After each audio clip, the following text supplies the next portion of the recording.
Jangan seperti ini, Tuan. Ibunya Miranda membantu Andreas untuk berdiri. Di saat Andreas telah kembali menempati sofa yang sebelumnya ia tempati tadi. Ayahnya Miranda justru memilih beranjak meninggalkan ruang tamu menuju kamarnya. Sejujurnya ia juga merasa bersalah karena telah membuat wajah membantunya itu hingga babak belur. Namun mau bagaimana lagi, semua sudah terjadi. Ia yang tadi tidak sanggup lagi menahan emosi seperti tak sadar melakukan semua itu pada Andreas. Maafkan atas tindakan suami saya, Tuan. Ucap Ibu Miranda yang kini tengah mengobati luka serta memar di wajah Andreas. Tidak ada yang perlu dimaafkan. Wajar jika beliau marah padaku. Helaan nafas ibunya Miranda terdengar berat ketika mendengar jawaban dari menantunya itu.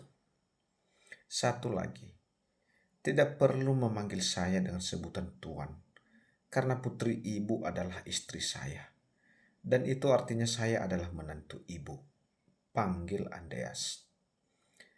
Awalnya ibunya Miranda merasa sungkan memanggil Andreas dengan panggilan nama saja. Mengingat strata sosial mereka dengan pria itu ibarat bumi dan langit. Namun karena Andreas terus memaksa, akhirnya ibunya Miranda memanggil Andreas tanpa embel-embel Tuan. Beberapa saat kemudian, Andreas dan juga Jason meninggalkan rumah orang tua Miranda.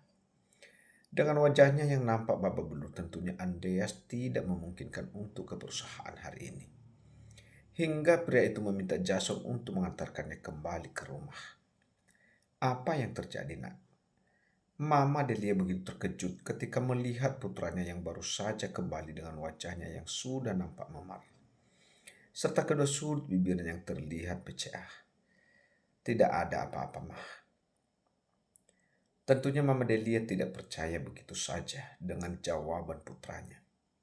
Jika tidak terjadi apa-apa, mana mungkin sampai wajah putranya memar seperti saat ini.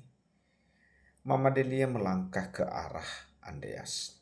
Kemudian tanpa aba-aba menyentuh wajah putranya yang nampak memar sehingga sentuhannya itu mampu membuat Andreas meringis menahan sakit. Ah, baru saja selesai memeriksa pasien. Tiba-tiba Miranda merasakan sakit pada perut bagian bawahnya, sehingga membuatnya meringis. Ada apa, Dok? Apa perut Anda sakit? Tebak Suster Nini kala melihat Miranda tiba-tiba meringis serta memegang perutnya. Melihat Miranda mengangguk, Suster Nini pun berinisiatif untuk mengambilkan segelas air hangat di pantry. Mungkin dengan meminum air hangat, rasa sakit pada perut Miranda akan sedikit berkurang. Kini tinggallah Miranda seorang diri di ruangan pemeriksaan. Tidak biasanya perutku sakit seperti ini, lirih Miranda setelah kepergian Suster Nini. Tiba-tiba Miranda teringat akan nyawa yang kini bersemayam di dalam rahimnya. Sayang, tolong bantu Mama. Kamu harus tenang di dalam sana agar Mama bisa melaksanakan pekerjaan Mama dengan baik. Nah, Miranda bergumam seraya mengelus lembut perutnya yang masih nampak rata. Tuan Andreas, tiada angin, tiada hujan, tiba-tiba Miranda teringat akan suaminya. Entah kenapa teringat akan Andreas, perasaan Miranda tiba-tiba merasa tak tenang. Kenapa tiba-tiba aku teringat Tuan Andreas? Saat baru saja bergumam, Miranda kembali merasakan rasa sakit pada perutnya. Bayi di dalam kandungannya seakan memberi sinyal tentang keadaan ayahnya.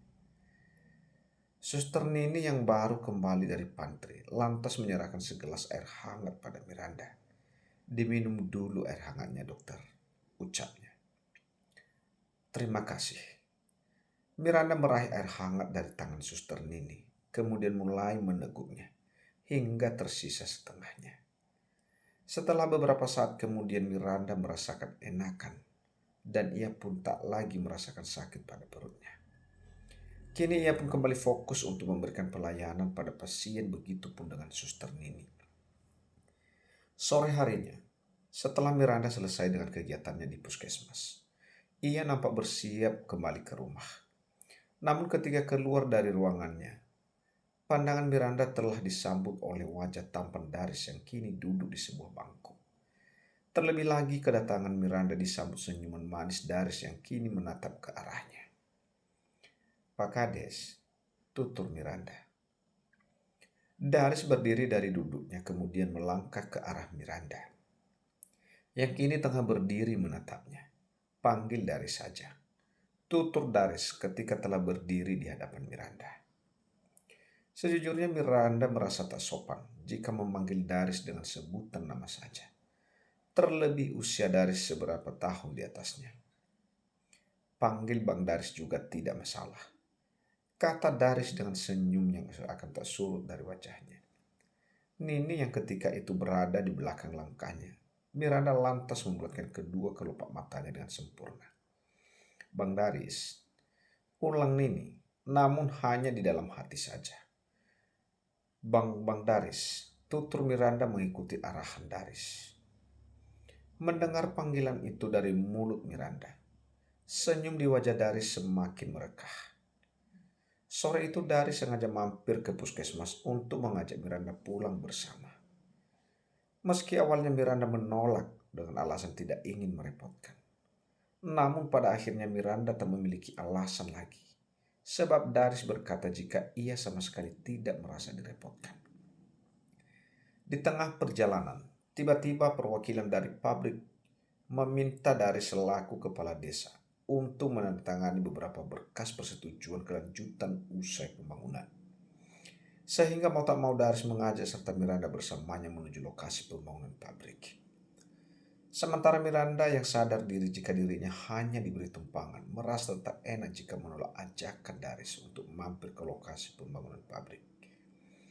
Dari balik kaca, mobil Miranda dapat menyaksikan bangunan besar di hadapannya itu. Setibanya di lokasi, salah seorang perwakilan dari pabrik menyambut kedatangan Daris. Sementara Miranda yang tidak ingin merecoki kegiatan Daris memilih menunggu di mobil. Pemilik pabrik ini pasti pengusaha sukses, gumam Miranda setelah Daris turun dari mobilnya.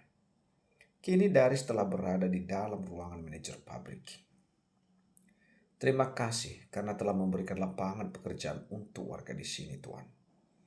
Setelah menandatangani berkas persetujuan di antara dirinya selaku aparat desa bersama perwakilan dari pemilik pabrik, Daris pun merasa lega karena dengan rilisnya perjanjian tersebut dengan begitu warga setempat memiliki hak untuk mendapatkan lapangan pekerjaan jika pabrik telah mulai beroperasi. Dan rencananya pabrik akan mulai beroperasi 1 bulan mendatang setelah semua pembangunannya rampung. Tidak ingin Miranda menunggu terlalu lama di mobil.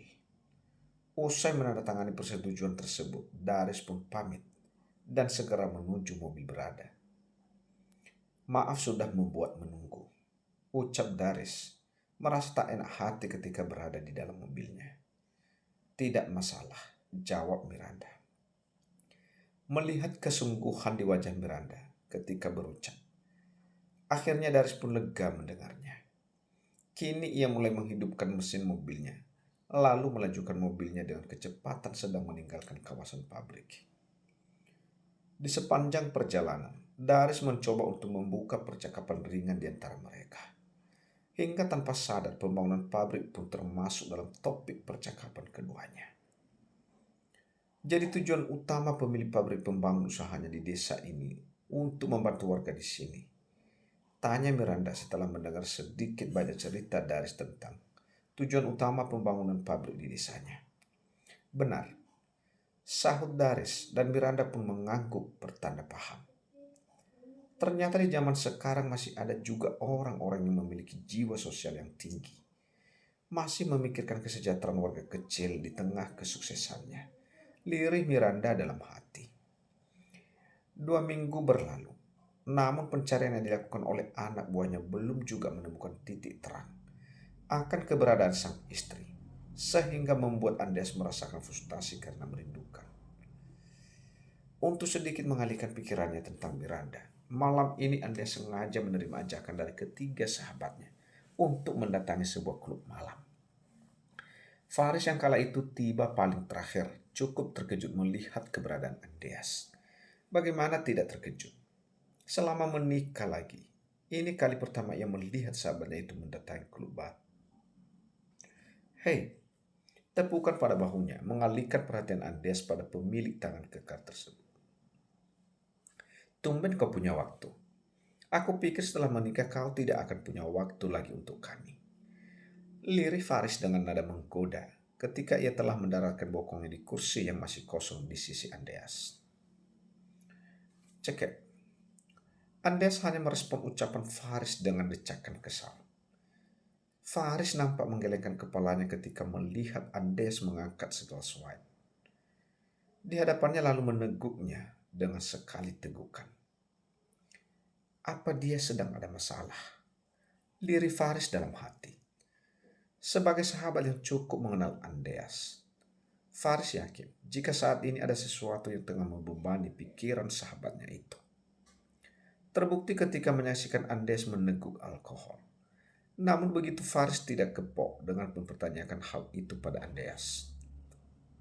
Menurut Faris, jika Andreas tidak bercerita itu artinya ia belum siap berbagi. Waktu terus berjalan, malam pun semakin larut.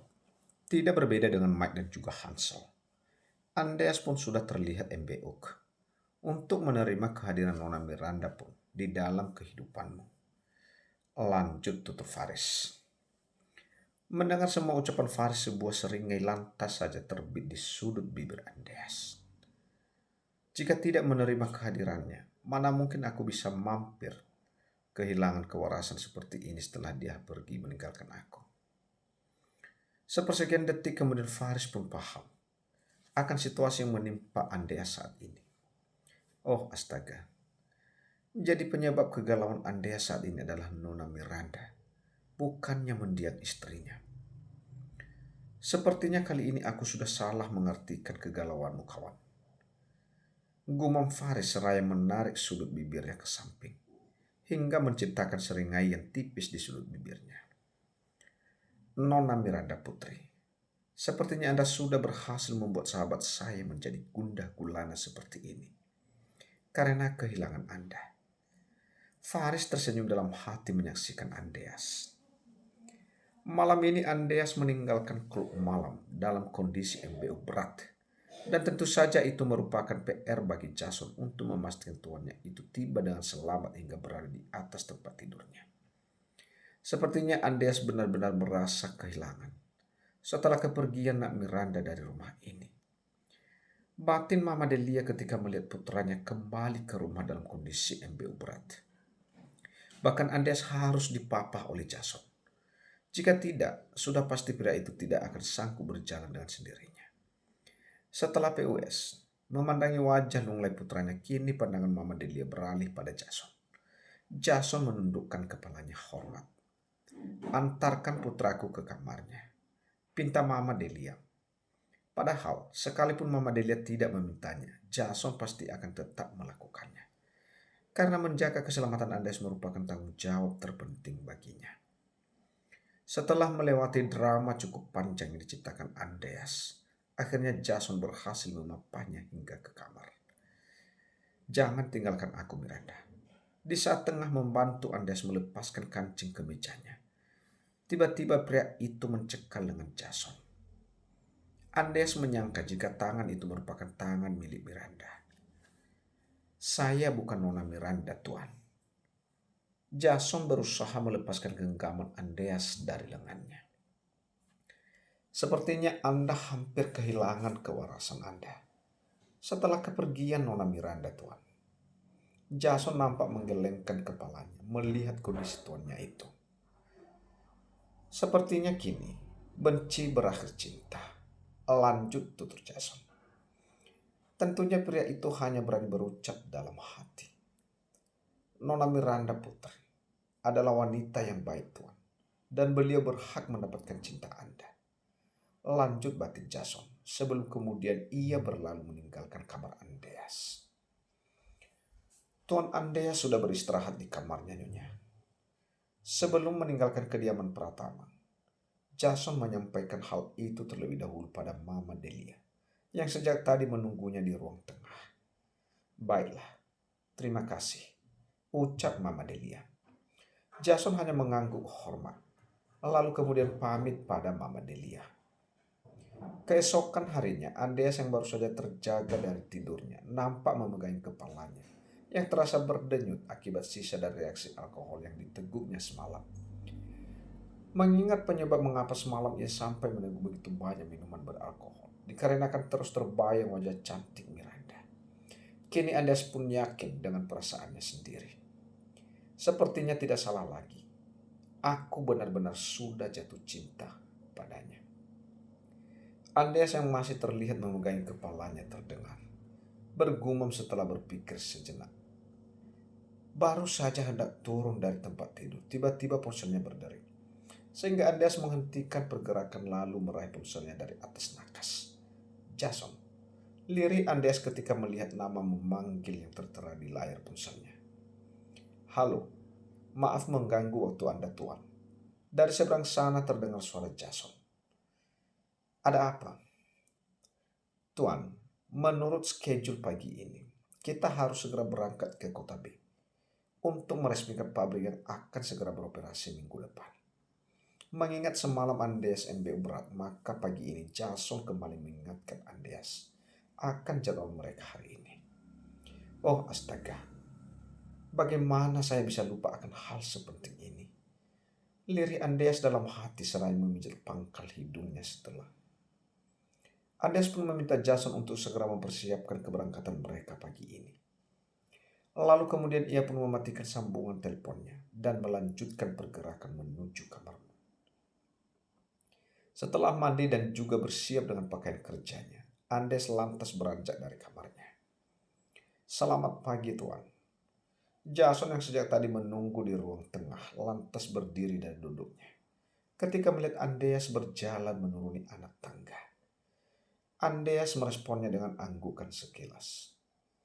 Apakah sudah mempersiapkan keberangkatan kita hari ini?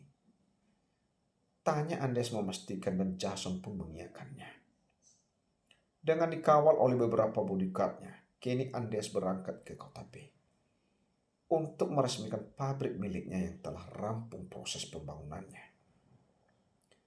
Meskipun hatinya dipenuhi dengan kerinduannya pada sang istri, namun Andes tetap harus bertanggung jawab dalam pekerjaan, mengingat begitu banyak pegawainya yang menggantungkan hidup pada perusahaannya.